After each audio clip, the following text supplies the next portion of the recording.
First PUC biology ಕನ್ನಡದಲ್ಲಿ explain ಮಾಡ್ತೀನಿ. ಮೊದಲನೆಯ ಅಧ್ಯಾಯ ಜೀವ ಜಗತ್ತಿನಲ್ಲಿನ ವೈವಿಧ್ಯತೆ, ಲಿವಿಂಗ್ ವರ್ಲ್ಡ್. ಹೆನ್ರಿಚ್ ಮೇಯರ್ ಇವರನ್ನು 20ನೇ ಶತಮಾನದ ಡಾರ್ವಿನ್ ಎಂದು ಕರೆಯಲಾಗುತ್ತದೆ. ಮೊದಲು ಜೀವಜಗತ್ತು. ಜೀವಂತಿಕೆ ಮೀನ್ಸ್ ಲಿವಿಂಗಲ್ಲಿ ಜೀವಂತಿಕೆಯಲ್ಲಿ ನಾವು ಗುಣಲಕ್ಷಣಗಳನ್ನು ನೋಡುತ್ತೇವೆ. 4 ರೀತಿಯ ಗುಣಲಕ್ಷಣಗಳನ್ನು ನೋಡುತ್ತೇವೆ. ಮೊದಲನೇದ್ದು ಬೆಳವಣಿಗೆ, ಎರಡನೇದ್ದು ಸಂತಾನೋತ್ಪತ್ತಿ, ಮೂರನೇದ್ದು ಚಯಾಪಚಯ ಕ್ರಿಯೆ, ನಾಲ್ಕನೇದ್ದು ದೇಹದ ಜೀವಕೋಶಗಳ ಸಂಘಟನೆಯ ಜೀವಿಗಳ ನಿರ್ದಿಷ್ಟ ಲಕ್ಷಣ, ಐದನೇದ್ದು ಪ್ರಜ್ಞಾಸ್ಥಿತಿಯು ಜೀವಿಗಳ ನಿರ್ದಿಷ್ಟ ಗುಣ. ಈಗ ಒಂದೊಂದೇ ಗುಣಲಕ್ಷಣದ ಸವಿಸ್ತಾರವನ್ನು ನೋಡುತ್ತಾ ಹೋಗೋಣ. ಮೊದಲನೇದ್ದು ಬೆಳವಣಿಗೆಯಲ್ಲಿ ನಾವು ಎಲ್ಲ ಜೀವಿಗಳು ಬೆಳೆಯುತ್ತೇವೆ. ಕಾಮನ್ ಆಗಿ ಎಲ್ಲ ಜೀವಿಗಳು ಬೆಳೆಯುತ್ತೇವೆ. ಗಾತ್ರ ಮತ್ತು ಸಂಖ್ಯೆಯಲ್ಲಿನ ಹೆಚ್ಚಳವು ಸಜೀವ ಬೆಳವಣಿಗೆಗೆ ಎರಡು ಲಕ್ಷಣಗಳು. ಅಂದರೆ ಬಹುಕೋಶ ಜೀವಿಗಳು ಕೋಶ ವಿಭಜನೆಯಿಂದ ಬೆಳೆಯುತ್ತೇವೆ. ಏಕಕೋಶೀಯ ಜೀವಿಗಳು ಕೂಡ ಕೋಶ ವಿಭಜನೆಯಿಂದ ಬೆಳೆಯುತ್ತೇವೆ.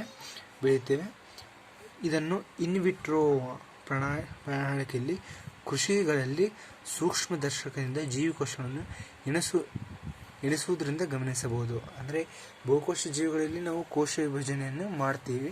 ಅಂದರೆ ಕೋಶ ವಿಭಜನೆಯಿಂದ ಬೆಳೆಯುತ್ತೇವೆ. ಏಕಕೋಶದಲ್ಲಿ ಕೂಡ ಕೋಶ ವಿಭಜನೆ ಬೆಳೆಯುತ್ತೇವೆ.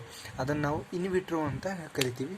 ಅದಾದಮೇಲೆ ನೆಕ್ಸ್ಟು ಸಂತಾನೋತ್ಪತ್ತಿಯಲ್ಲಿ ನಾವು ಎರಡು ರೀತಿಯಲ್ಲಿ ನೋಡ್ತೀವಿ. ಒಂದು ಲೈಂಗಿಕ ಸಂತಾನೋತ್ಪತ್ತಿ, ಒಂದು ಅಲೈಂಗಿಕ ಸಂತಾನೋತ್ಪತ್ತಿ. ಇಲ್ಲಿ ಶಿಲೀಂಧ್ರಗಳು ತಾವು ತಯಾರಿಸುವ ಸಾವಿರಾರು ನಿರ್ಜೀಲಿಂಗ ಬೀಜಗಳ ಮೂಲಕ ವರ್ಧಿಸುತ್ತವೆ.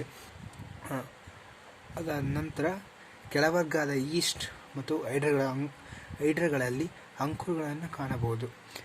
ಪ್ಲನೇರಿಯಾ ಮತ್ತು ಚಪ್ಪಟೆ ಹುಳಗಳಲ್ಲಿ ನಾವು ನಿಜವಾದ ರೀಜನರೇಷನ್ ನೋಡಬಹುದು.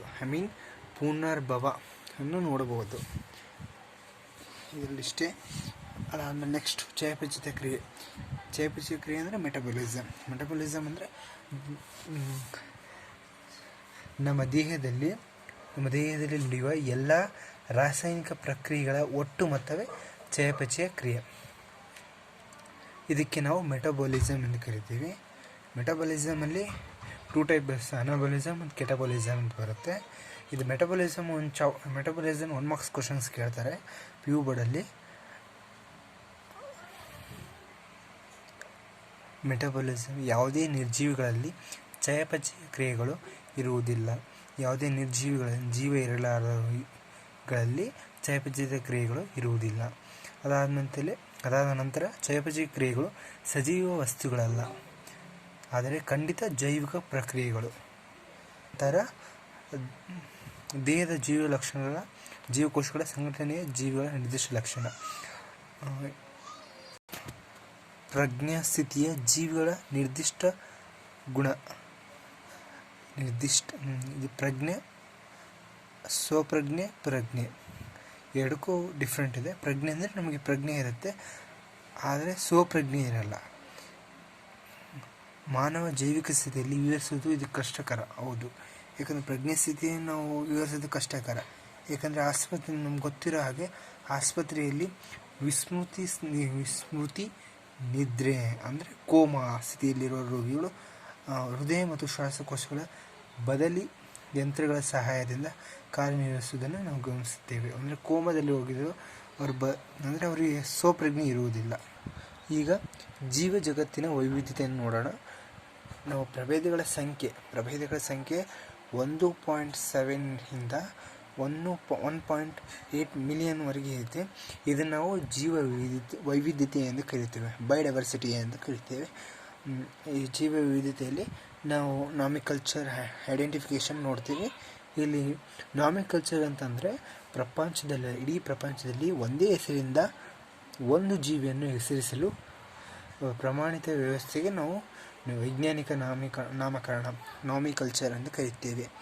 ಅದಂತ ಗುರುತಿಸುವಿಕೆ ಅಂದರೆ ಐಡೆಂಟಿಫಿಕೇಷನ್ ನಾಮಕರಣ.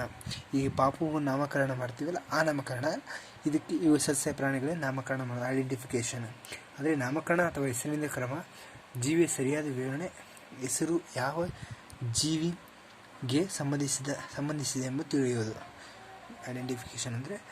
ಅದಾದಮೇಲೆ ICBN, ಇದನ್ನು ವಿಸ್ತೃತ ರೂಪ ಕೇಳಲ್ಲ, ಬಟ್ 1 ಮಾರ್ಕ್ಸ್ ಕೇಳ್ಬೋದು. ಬಟ್ ಆದರೆ ನಾಲೆಜ್ ಪ್ರಕಾರ ನಾವು ತಿಳ್ಕೊಂಡಿರಬೇಕು. ICBN ಅಂದರೆ ಇಂಟರ್ನ್ಯಾಷನಲ್ ಕೋಡ್ ಫಾರ್ ಬೊಟಾನಿಕಲ್ ನಾಮಿಕಲ್ಚರ್, ಅಂದರೆ ಸಸ್ಯಗಳದ್ದು. ಬೊಟಾನಿಕಲ್ ಅಂದರೆ ಸಸ್ಯಗಳದ್ದು. ICZN ಅಂದರೆ ಇಂಟರ್ನ್ಯಾಷನಲ್ ಕೋಡ್ ಫಾರ್ ಜುವಲಾಜಿಕಲ್ ನಾಮಿಕಲ್ಚರ್, ಪ್ರಾಣಿಗಳದ್ದು. ಇವೆರಡು ಬರುತ್ತೆ. ಅದಾದಮೇಲೆ ನೆಕ್ಸ್ಟ್ ನಾವು ಪ್ರತಿಯೊಂದು ವೈಜ್ಞಾನಿಕ ಹೆಸರು 2 ಭಾಗಗಳಿದೆ. ಅಂದರೆ ವೈಜ್ಞಾನಿಕ ಹೆಸರುಗಳಲ್ಲಿ 2 ಇದ್ದಾವೆ. ಒಂದು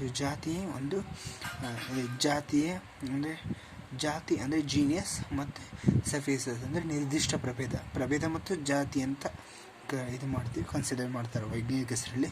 ಫಸ್ಟ್ ಬರೋದು ಜಾತಿ, ಅದಾದಮೇಲೆ ಸಫೀಸ್ ಅಂದರೆ ಪ್ರಭೇದ. ಇದಕ್ಕೆ 2 ಇರೋದ್ರಿಂದ ಅದಕ್ಕೆ ದ್ವಿನಾಮಕರಣ ಅಂತ 2, ಅಂದರೆ ಜೀನಿಯಸ್ ಮತ್ತು ಸಫೀಸ್ ಇರೋದ್ರಿಂದ ದ್ವಿನಾಮಕರಣ ಅಂತ ಬಯೋನಾಮಿಕಲ್ ನಾಮಿಕಲ್ಚರ್ ಅಂತ ಕರಿತೀವಿ. ಇದನ್ನು ಕರೋಲಸ್ ಲೀನಿಯಸ್ ಸೂಚಿಸುವ ಕಾರಣ ಇದನ್ನು ಕರೋಲಸ್ ಲೀನಿಯಸ್ ಎಂದು ಕರೆಯುತ್ತಾರೆ ಪ್ರಪಂಚದಲ್ಲಿ. ಅದಾದಮೇಲೆ ನೆಕ್ಸ್ಟ್ ಮ್ಯಾಗ್ನಿಫೆರಾ ಇಂಡಿಕಾ ಅಂತ ಹೇಳ್ತೀವಿ. ಇದರಲ್ಲಿ 2 ಮಾರ್ಕ್ಸ್ ಕೇಳಿದ್ದಾರೆ. ಇದರಲ್ಲಿ 2 ಮಾರ್ಕ್ಸ್ ಕ್ವಶನ್ಸ್ ಕೇಳ್ತಾರೆ ಬೋರ್ಡ್ ಎಕ್ಸಾಮ್ಗೆ. ಯಾವುದಾದ್ರೂ 2 ಬರಿಬೋದು, ಈಸಿ ಇದೆ, ಬರಿಬೋದು. ಇಲ್ಲಿ ನಾವು ವೈಜ್ಞಾನಿಕ ಹೆಸರು ಬರಿಬೇಕಲ್ವ. ವೈಜ್ಞಾನಿಕ ಹೆಸರು ಹೇಗಿರುತ್ತೆ ಅಂದರೆ ಮ್ಯಾಂಜಿಫೆರಾ ಇಂಡಿಕಾ. ಮ್ಯಾಂಜಿಫೆರಾ ಅನ್ನೋದು ಜಾತಿಯನ್ನು ಸೂಚಿಸುತ್ತೆ, ಇಂಡಿಕಾ ಅನ್ನೋದು ಪ್ರಭೇದವನ್ನು ಸೂಚಿಸುತ್ತೆ. ಈಗ ನಾವು ದ್ವಿನಾಮಕರಣದ ಇತರ ಸಾರ್ವತ್ರಿಕ ನಿಯಮಗಳು ಅಂದರೆ ಏನೇನು ನಿಯಮಗಳು ಇರ್ತವೆ ಇದಕ್ಕೆ ಅಂತಂದರೆ, ಜೈವಿಕ ಹೆಸರುಗಳು ಸಾಮಾನ್ಯವಾಗಿ ಲ್ಯಾಟಿನ್ ಭಾಷೆಯಲ್ಲಿರುವ ಮತ್ತು ಓರೆ ಅಕ್ಷರಗಳಲ್ಲಿ ಬರೆಯಲ್ಪಡುತ್ತವೆ. ಅಂದರೆ ಲ್ಯಾಟಿನ್ ಭಾಷೆಯಲ್ಲಿ ಇರ್ತವೆ, ಅವು ಓರೆ ಅಕ್ಷರಗಳಿಂದ ಬರೆಯಲ್ಪಡುತ್ತವಂತೆ. ಇವುಗಳ ಮೂಲದ ಗಣನೆ ಇಲ್ಲದಂತೆ ಲ್ಯಾಟಿನೀಕರಣಗೊಳಿಸಲಾಗುತ್ತದೆ ಅಥವಾ ಲ್ಯಾಟಿನ್ ಭಾಷೆಯಿಂದ ಉತ್ಪತ್ತಿಯಾಗಿರುತ್ತವೆ. ಇವು ಸಾಮಾನ್ಯವಾಗಿ ಲ್ಯಾಟಿನ್ ಭಾಷೆಯಲ್ಲಿ ಇರ್ತವೆ, ಇವು ಓರೆ ಅಕ್ಷರಗಳಿಂದ ಇರ್ತವೆ. 1. 2ನೇದು ಜೈವಿಕ ಹೆಸರಿನ ಮೊದಲ ಪದ ಜಾತಿ, 2ನೇ ಪದ ನಿರ್ದಿಷ್ಟ ಪ್ರಭೇದ. ಅದೇ ಹೇಳಿದ್ನಲ್ವ, ಜೈವಿಕ ಹೆಸರಿನ ಮೊದಲ ಪದ ಅಂದರೆ ಜಾತಿ ಅಂದರೆ ಜೀನಿಯಸ್, 2ನೇ ಪದ ಸಫಿಯಸ್. Second point. 3rd ಪಾಯಿಂಟ್, ಜೈವಿಕ ಹೆಸರಿನ 2 ಪದಗಳು ಹಸ್ತಾಕ್ಷರದಲ್ಲಿ ಅಂದರೆ ಬರೆದಾಗ 2ರ ಕೆಳಗೂ ಪ್ರತ್ಯೇಕ. ಅಂದರೆ ನಾವು ಏನೋ ಒಂದು ಅಂದರೆ ಈ ವೈಜ್ಞಾನಿಕ ಹೆಸರು ಬಿಡ್ತೀವಲ್ವ, ಈ ಹೆಸರಲ್ಲಿ ನಾವು ಕೆಳಗೆ ಅಂಡರ್ಲೈನ್ ಮಾಡಿರಬೇಕು ಅಂತ, ಕೆಳಗಡೆ 2ಕ್ಕೂ ಪ್ರತ್ಯೇಕವಾಗಿ ಅಂಡರ್ಲೈನ್ ಮಾಡಬೇಕು. ಓರೆ ಅಥವಾ ಓರೆ ಅಕ್ಷರಗಳಲ್ಲಿ ಮುದ್ರಣ ಮಾಡಲಾಗುತ್ತದೆ. ಇದು ಅವುಗಳ ಲ್ಯಾಟಿನ್ ಮೂಲವನ್ನು ಸೂಚಿಸುತ್ತದೆ.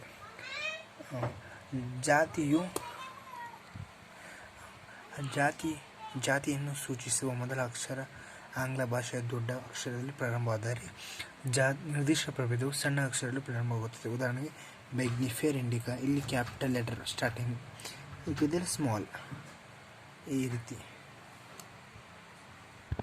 ಇದಾದ ನಂತರ ನೀವು ವರ್ಗೀಕರಣ, ಕ್ಲಾಸಿಫಿಕೇಷನ್ ಅಂತ ಕರಿತೀವಿ. ಕ್ಲಾಸಿಫಿಕೇಷನ್ ಅಂದರೆ ಎಲ್ಲ ಜೀವಿಗಳನ್ನು ಅಭ್ಯಾಸ ಮಾಡೋದು ಕಷ್ಟಕರವಾಗಿದ್ದರಿಂದ ಇದನ್ನು ಸಾಧ್ಯಗೊಳಿಸುವ ಒಂದು ವಿಧಾನವಾದ ಅಗತ್ಯವಿದೆ, ಅದುವೇ ವರ್ಗೀಕರಣ.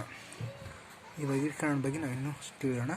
ನಾಯಿಗಳು, ಬೆಕ್ಕುಗಳು, ಸ್ತನಿಗಳು, ಗೋಧಿ, ಭತ್ತ, ಸಸ್ಯಗಳು, ಪ್ರಾಣಿಗಳು ಇತ್ಯಾದಿ ಜೀವಿಗಳನ್ನು ಅಭ್ಯಾಸ ಮಾಡಲು ನಾವು ಉಪಯೋಗಿಸುವ ಅನುಕೂಲಕರವಾದ ಗುಂಪುಗಳು. ಈ ಗುಂಪುಗಳ ವೈಜ್ಞಾನಿಕ ಪದ ಟ್ಯಾಕ್ಸಾನಮಿ. ಅಂದರೆ ಬೇರೆ ಬೇರೆ ಗುಂಪುಗಳು ಅಂದರೆ ನಾಯಿ, ಬೆಕ್ಕು, ಗೋಧಿ, ಅಕ್ಕಿ, ಮಾನವರು, ಈ ರೀತಿ ಗುಂಪುಗಳು. ಅದಕ್ಕೆ ನಾವು ಆ ವೈಜ್ಞಾನಿಕ ಪದಕ್ಕೆ ನಾವು ಟ್ಯಾಕ್ಸ್ ಅಂತ ಕರೀತಾರೆ. ಅದಾದ ನಂತರ ಜೀವಿ ವರ್ಗೀಕರಣ ಶಾಸ್ತ್ರ ಅಂದರೆ ಟ್ಯಾಕ್ಸಾನಮಿ ಅಂದರೆ ಗುಣಲಕ್ಷಣ ಆಧಾರದ ಮೇಲೆ ಎಲ್ಲ ಜೀವಿಗಳನ್ನು ಬೇರೆ ಬೇರೆ ಟ್ಯಾಕ್ಸ್ಗಳಾಗಿ ವರ್ಗೀಕರಿಸಬಹುದು. ಈ ವರ್ಗೀಕರಣ ಕ್ರಮವೇ ಜೀವ ವರ್ಗೀಕರಣ ಶಾಸ್ತ್ರ ಎಂದು ಕರಿತೇವೆ. ಇದಾದ ನಂತರ ಸಿಸ್ಟಮೆಟಿಕ್ ಅಂದರೆ ಒಂದು ಯಾವುದೇ ಒಂದು ವ್ಯವಸ್ಥಿತ ಕ್ರಮವನ್ನು ಜೋಡಣೆ ಕ್ರಮವನ್ನು ನಾವು ಸಿಸ್ಟಮೆಟಿಕ್ಸ್, ಇಂಗ್ಲೀಷಲ್ಲಿ ಸಿಸ್ಟಮೆಟಿಕ್ಸ್ ಅಂತ ಕರೀತಾರೆ. ಇಲ್ಲಿ ಸಿಸ್ಟಮ್ ಎಂಬ ಪದದಿಂದ ಉತ್ಪತ್ತಿಯಾಗಿರುತ್ತೆ. ಇದನ್ನು ಲೀನಿಯಸ್ ತನ್ನ ಕೃತಿಗೆ ಸಿಸ್ಟೆಮಿ ನ್ಯಾಚುರೇ ಅಂತ ಹೆಸರಿಟ್ಟಿದ್ದಾರೆ ಅಂತ ಅನ್ಕೋಬೋದು. ಅದಾದಮೇಲೆ ವರ್ಗೀಕರಣದ ಘಟಕಗಳು. ಇಲ್ಲಿ ನಾವು ಘಟಕಗಳನ್ನು ನೋಡ್ತೀವಿ, ವರ್ಗೀಕರಣದ ಘಟಕಗಳು. ಇಲ್ಲಿ ವರ್ಗೀಕರಣದ ಘಟಕ ಅಂದರೆ ಏನಂದರೆ ಪ್ರತಿ ಹಂತವು ಒಂದು ಶ್ರೇಣಿ ಅಥವಾ ಘಟಕವನ್ನು ಸೂಚಿಸುತ್ತದೆ. ಘಟಕವು ಒಟ್ಟಾರೆ ವರ್ಗೀಕರಣ ಜೋಡಣೆ ಭಾಗವಾಗಿರುವುದರಿಂದ ಇದನ್ನು ವರ್ಗೀಕರಣದ ಘಟಕ ಎಂದು ಕರೆಯಲಾಗುತ್ತದೆ. ಎಲ್ಲ ಘಟಕಗಳನ್ನು ಒಟ್ಟಾಗಿ ವರ್ಗೀಕರಣದ ಪದಾನುಕ್ರಮ ಟ್ಯಾಕ್ಸಾನಮಿಕ್ ಹೆನ್ರಿ ಕರೆಯಲಾಗುತ್ತದೆ. ಇಲ್ಲಿ ಅಂದರೆ ವರ್ಗೀಕರಣದ ಘಟಕಗಳು ಅಂದರೆ ಇಲ್ಲಿ ಒಂದೊಂದು ಡೆಫಿನೇಷನಲ್ಲಿ ಒಂದೊಂದು ಮಾರ್ಕ್ಸ್ ಕ್ವಶನ್ ಕೇಳ್ತಾರೆ.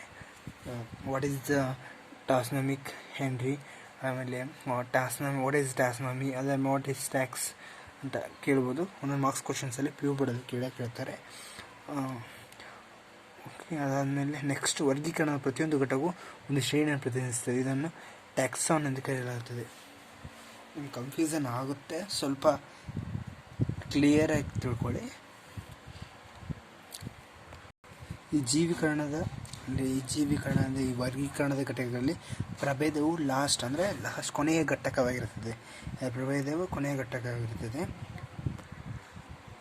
ಈ ಪ್ರಭೇದಗಳನ್ನು ನೀವು ನೋಡ್ಕೊಳ್ಳಿ. ಸಾಮ್ರಾಜ್ಯ ಮೊದಲು ಸಾಮ್ರಾಜ್ಯ, ನೆಕ್ಸ್ಟ್ ವಂಶ ಅಥವಾ ವಿಭಾಗ, ವರ್ಗ, ಅದಾದಮೇಲೆ ಗಣ, ಕುಟುಂಬ, ಜಾತಿ, ಪ್ರಭೇದ, ಲಾಸ್ಟ್ ಪ್ರಭೇದ ಆಗಿರುತ್ತೆ. ನೆನಪಿಟ್ಕೊಳ್ಳಿ.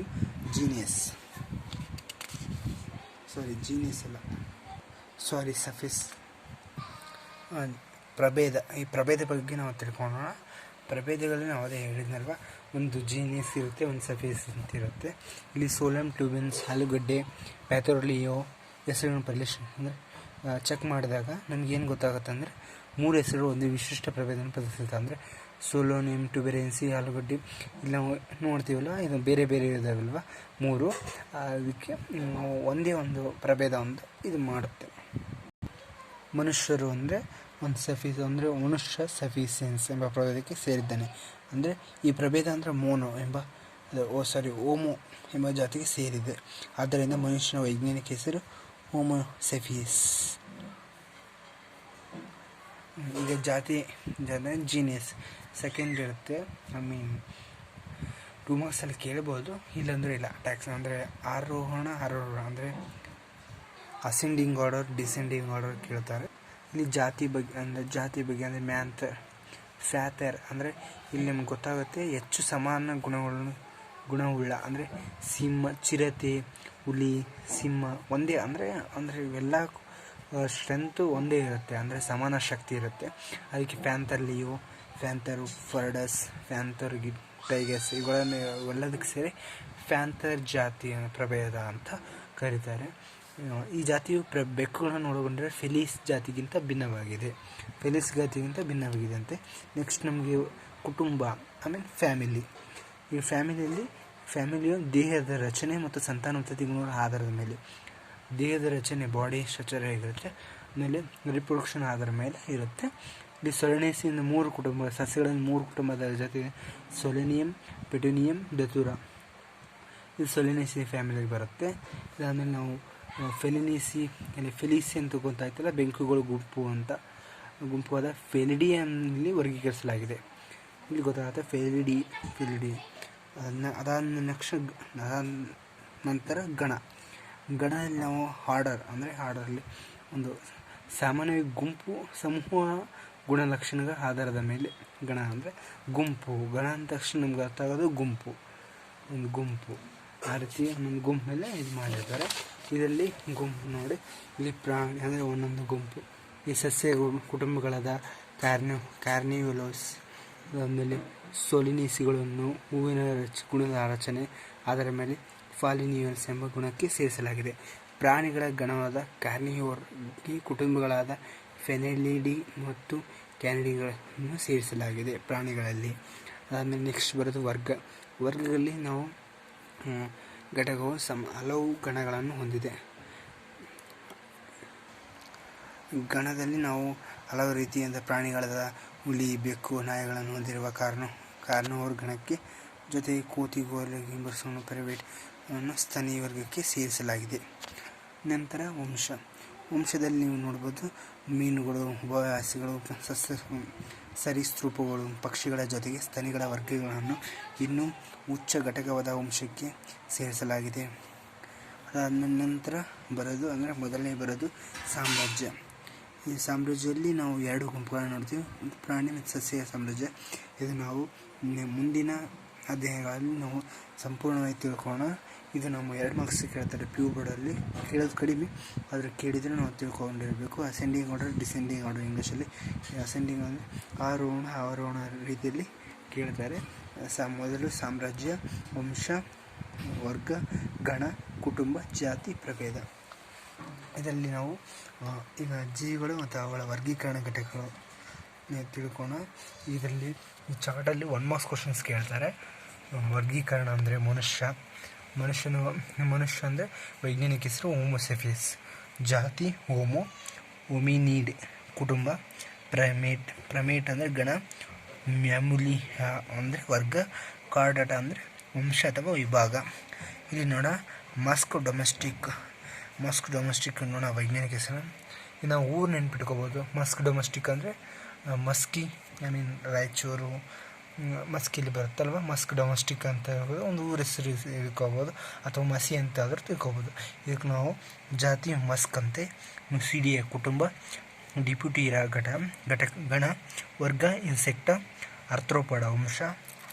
ಮಾವು ಮ್ಯಾಂಜಿಫೆರಾ ಅನ್ನೋದು ಜಾತಿ.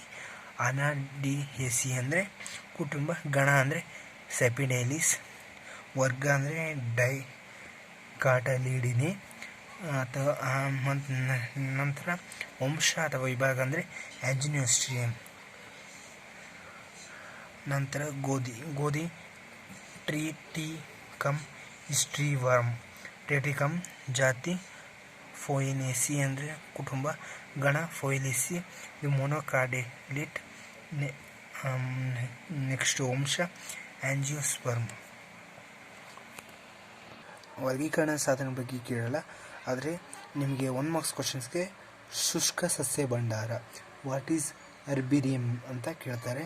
ಅರ್ಬಿರಿಯಂ ಅಂದರೆ ಏನಿಲ್ಲ, ಒಂದು ಹಾಳೆ ಮೇಲೆ ಅಂದರೆ ಒಂದು ಹಾಳೆ ಇರುತ್ತಲ್ವ, ಹೀಗೆ ಸಂಗ್ರಹಿಸಿರೋ ಸಸ್ಯಗಳನ್ನು, ಅಂದರೆ ನಾವು ಒಂದು ಸಸ್ಯಗಳನ್ನು ಸಂಗ್ರಹಿಸಬೇಕು. ಕೆಲವು ಸಸ್ಯಗಳನ್ನು ಸಂಗ್ರಹಿಸಿ ಸಸ್ಯಗಳನ್ನು ಒಣಗಿಸಿ, ಅಂದರೆ ಸ್ವಲ್ಪ ಒಣಗಿಸಿ ಹಾಳೆಗಳ ಮೇಲೆ ಒತ್ತಿ ಕಾಪಾಡಿರುವ ಸಸ್ಯಗಳನ್ನು ನಮೂದಿಸಬೇಕು.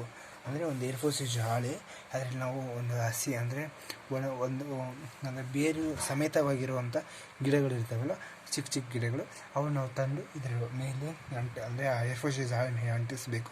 ಅದರ ಕೆಳಗೆ ವೈಜ್ಞಾನಿಕ ನೇಮು, ಹೆಸರು, ಮೇಲೆ ಸಂಗ್ರಹಿಸಿದ ಹೆಸರು ಎಲ್ಲ ಆಂಗ್ಲ ಭಾಷೆಯಲ್ಲಿ. ಇಲ್ಲೇನಿದೆ, ಹಾಳೆಯಲ್ಲಿರುವ ನಮೂನೆಗಳು, ಸಂಗ್ರಹಿಸಿದ ಸ್ಥಳ, ಆಂಗ್ಲ, ಸ್ಥಳೀಯ ಮತ್ತು ವೈಜ್ಞಾನಿಕ ಹೆಸರುಗಳು, ಕುಟುಂಬ, ಸಂಗ್ರಹಿಸಿರುವ ಹೆಸರು ಮೆನ್ಷನ್ ಮಾಡಬೇಕು. ಇತ್ಯಾದಿಗಳು ಒಳಗೊಂಡ ಮಾಹಿತಿಯನ್ನು ತಿಳಿಸುವ ಪಟ್ಟಿ ಇರುತ್ತದೆ. ಅಂದರೆ ನಿಮ್ಮ ಪ್ರಾಕ್ಟಿಕಲ್ ಎಕ್ಸಾಮಲ್ಲಿ ಈ ಅರ್ಬಿರಿಯಂ ತಯಾರಿಸ್ಕೊಡ್ಬೇಕು. ಇದಕ್ಕೆ 2-3 ಮಾರ್ಕ್ಸ್ ಇರುತ್ತೆ. ಅದಾದ ನಂತರ ಸಸ್ಯೋದ್ಯಾನಗಳು. ಇದರಲ್ಲಿ ನಮ್ಗೆ ಏನೇ ಸಸ್ಯೋದ್ಯಾನಗಳು ಅಂದರೆ ನಿಮ್ಗೆ ಗೊತ್ತಾಗಿರುತ್ತೆ, ಸಸ್ಯಗಳು ಸಂಗ್ರಹವಾದಂಥ ಇದು ಜಾಗ ಅಂತ. ಅದರಲ್ಲಿ ಇಂಗ್ಲೆಂಡಲ್ಲಿ ಕ್ಯೂಬ್ ಅಂತೆ. ಭಾರತೀಯ ಸಸ್ಯೋದ್ಯಾನ ಅಂದರೆ ಔರಾದಲ್ಲಿ ಭಾರತದಲ್ಲಿ ಔರಾ ಅಂತೆ. ಅದಾದಮೇಲೆ ಲಖನೌನಲ್ಲಿ ಭಾರತದಲ್ಲಿರುವ ರಾಷ್ಟ್ರೀಯ ಸಸ್ಯೋದ್ಯಾನ ಸಂಸ್ಥೆಯ ಸಸ್ಯೋದ್ಯಾನ ಇತ್ಯಾದಿ. ಇಂಥ ಪ್ರಸಿದ್ಧ ಸಸ್ಯೋದ್ಯಾನಗಳು ಕೆಲವು. ಲಖನೌನಲ್ಲಿ ಒಂಚೂರು ಪ್ರಸಿದ್ಧ ಐತಿ ಭಾರತದಲ್ಲಿ. ಅದಾದಮೇಲೆ ಸಂಗ್ರಹಾಲಯ ಅಂದರೆ ನಿಮಗೆಲ್ಲರಿಗೂ ಗೊತ್ತಾದ ಮ್ಯೂಸಿಯಂ, ಶಾಲಾ ಕಾಲೇಜಂಥ ವಿದ್ಯಾಸಂಸ್ಥೆಗಳಲ್ಲಿ ಸ್ಥಾಪಿಸಲಾಗುತ್ತದೆ. ಅದು ನಿಮಗೆ ಗೊತ್ತಿದೆ ಮ್ಯೂಸಿಯಂ ಅಂದರೆ. ಆಮೇಲೆ ಪ್ರಾಣಿಗಳ ಉದ್ಯಾನವನ, ಜೂಲಾಜಿಕಲ್ ಪಾರ್ಕ್ ಅಂದರೆ ನಿಮ್ಗೆ ಗೊತ್ತಾಗಿರುತ್ತೆ, ಪ್ರಾಣಿಗಳ ಸಂಗ್ರಹಾಲಯ. ಇಲ್ಲಿ ನಿಮಗೆ ಗೊತ್ತಾಗ್ತಾ ಇರುತ್ತೆ. ಆದರೆ ಇದಕ್ಕಿಂತಲೂ ಚೆನ್ನಾಗಿ ಅಂದರೆ ಮ್ಯೂಸಿಯಂ, ಜೂಲಾಜಿಕಲ್ ಪಾರ್ಕ್ಗಳಲ್ಲಿ ನೋಡ್ತೀರಾ. ಅಂದರೆ ಅರ್ಬಿರಿಯಂ ಶೀಟ್ ಅಂದರೆ ಇಲ್ಲಿದೆ ನೋಡಿ, ಅರ್ಬಿರಿಯಂ ಶೀಟ್. ನಾವು ಒಂದು ಗಿಡದ ಮೇಲೆ ಇದು ಈ ರೀತಿ ಒಂದು ಶೀಟಲ್ಲಿ, ಒಂದು ಹಾಳೆಯಲ್ಲಿ, ಒಂದು ಏರ್ಫೋರ್ಸೇಜ್ ಹಾಳೆ ವೈಟ್ ಪೇಪರಲ್ಲಿ ಈ ರೀತಿ ಗಿಡಗಳನ್ನ ಅಂದರೆ ಬೇರು ಸಮೇತ ಗಿಡಗಳನ್ನು ನಾವು ನೆಟ್ಟಿಸಿಕೊಡ್ಬೇಕಾಗುತ್ತೆ. ಇದಕ್ಕೆ ಅರ್ಬೇರಿಯಂ ಶೀಟ್ ಅಂತ ಕರೀತಾರೆ. ನೆಕ್ಸ್ಟ್ ನಾವು ಇಲ್ಲಿ ಗುಣಲಕ್ಷಣ ಸಂಖ್ಯೆದ ಬಗ್ಗೆ ಕೇಳೋಣ. ಕೀ ಅಂದರೆ ಅದೇ ವರ್ಗೀಕರಣದ ಸಾಧನ ಅಂತ ತಿಳ್ಕೊಳ್ಳಿ. ಅದನ್ನು ಸಾಮಾನ್ಯವಾಗಿ ಕುಬ್ಲೆಟ್ ಎಂದು ಕರೆಯಲಾಗುತ್ತದೆ. ಇದರಲ್ಲಿ ಪ್ರಾಣಿ ಸಸ್ಯಕ್ಕೆ 2 ಹೋಲಿಕೆ ಇರುತ್ತೆ. ಅದಕ್ಕೆ ನಾವು ಆಮೇಲೆ ನೆಕ್ಸ್ಟ್ ಪ್ರತಿಯೊಂದು ಸಂಕೇತದಲ್ಲಿನ ಹೇಳಿಕೆಯನ್ನು ಮಾರ್ಗದರ್ಶಿ ಲೀಡ್ ಎಂದು ಕರೆಯುತ್ತೇವೆ. ಕೊನೆಯದಾಗಿ ಸೂಚಿ ಅಂತಂದರೆ ಒಂದು ನಿರ್ದಿಷ್ಟ ಸ್ಥಳದಲ್ಲಿ ಕಾಣುವ ಸಸ್ಯದ ಪ್ರಭೇದಗಳ ಸೂಚಿಯನ್ನು ಒದಗಿಸುತ್ತದೆ. ಇಲ್ಲಿ ನಾವು ಎಲ್ಲ ಕಲಿತ್ವಿ. ಇಲ್ಲಿ ನಾವು ಸಾರಾಂಶದಲ್ಲಿ ಏನು ಕಡಿಬೇಕಂದ್ರೆ ಸಾರಾಂಶ ಇಂಪಾರ್ಟೆಂಟ್ ಆಗುತ್ತೆ. ಯಾಕಂದರೆ ನಾವು ಜಸ್ಟ್ ಟಿಕ್ ಮಾಡಿಕೊಂಡ್ರೆ ಅಥವಾ ಈ ರೀತಿ ಹೈಲೈಟ್ ಮಾಡಿಕೊಂಡ್ರೆ ನಮ್ಮ ರೀತಿ ರೀಕಾಲ್ ಅಂದರೆ ಫಾಸ್ಟ್ ರೀಕಾಲ್ ಮಾಡೋದು, ಲಾಸ್ಟ್ ಟೈಮಲ್ಲಿ ರೀಕಾಲ್ ಮಾಡೋಕ್ಕೆ ನಾವು ಟೆಕ್ಸ್ಟ್ ಬುಕ್ಕೇ ರಿವಿಷನ್ ಮಾಡ್ತಾಯಿದ್ರೆ ಯಾವುದೇ ಕಾರಣಕ್ಕೂ ಔಟ್ಸೈಡಿಂದ ಯಾವ ಕ್ವಶನ್ಸಿಗೆ ಇರಲ್ಲ. ಟೆಕ್ಸ್ಟ್ ಬುಕ್ಸಲ್ಲೇ ಕೇಳೋದ್ರಿಂದ ನಮ್ಗೆ ಈಸಿ ಆಗುತ್ತೆ. ಟೆಕ್ಸ್ಟ್ ಬುಕ್ಸನ್ನೇ ನಾವು ರೆಫರ್ ಮಾಡೋದ್ರಿಂದ ಎಸ್ಪೆಷಲಿ ಕನ್ನಡ ಮೀಡಿಯಮ್ ಸ್ಟೂಡೆಂಟ್ಸ್ಗೆ ಇದು ಭಾಳ ಯೂಸ್ ಆಗುತ್ತೆ. ವಿತ್ ನೀವು ಇಂಗ್ಲೀಷನ್ನು ರೆಫರ್ ಮಾಡಬೇಕು. ಯಾಕಂದರೆ ಇಂಗ್ಲೀಷಲ್ಲಿ ಬರಿಬೇಕಾದ್ರಿಂದ ನೀವು ಇಂಗ್ಲೀಷಲ್ಲಿ ಚೆನ್ನಾಗಿ ಇಂಪ್ರೂವ್ ಮಾಡ್ಕೋಬೇಕು. ಇದು ನಾವು ಅಂದರೆ ವರ್ಗೀಕರಣದ ಸಾರಾಂಶ ಅಂದರೆ ಈ ಚಾಪ್ಟರ್ ಸಾರಾಂಶ ನೀವು ಸರಿಯಾಗಿ ಓದಬೇಕು. ಇಲ್ಲೇನಿಲ್ಲ ಅಂದರೆ ನಾವು ಈಗ ಮೊದಲಿಂದ ಜೀವ ಸಂಪತ್ತು ಭರಿತವಾಗಿದೆ. ಮಿಲಿಯನ್ ಗಟ್ಟಲೆ ಅಂದರೆ 1.7ರಿಂದ 1.8ವರೆಗೂ ಇದೆ. ಇದು ನಾಮಿಕಲ್ಚರು, ವರ್ಗೀಕರಣ, ಟ್ಯಾಕ್ಸಿ ವರ್ಗೀಕರಣದ ಘಟಕಗಳು, ಆಮೇಲೆ ಶಿಷ್ಯ ಭಂಡಾರ, ಸಂಗ್ರಹಾಲಯ. ಅದನ್ನೇ ನಾವು ಈ ರೀತಿ ಚಿಕ್ಕ ಪಾಯಿಂಟ್ಸಲ್ಲೇ ಕೊಟ್ಟಿದ್ದಾರೆ. ಈ ಸಾರಾಂಶ ಟಿಕ್ ಮಾಡೋ ಅಂದರೆ ಮೇನ್ ಪಾಯಿಂಟ್ ಟಿಕ್ ಮಾಡೋದ್ರಿಂದ ಲಾಸ್ಟ್ ಟೈಮಲ್ಲಿ ಯೂಸ್ ಆಗುತ್ತೆ. ಧನ್ಯವಾದಗಳು.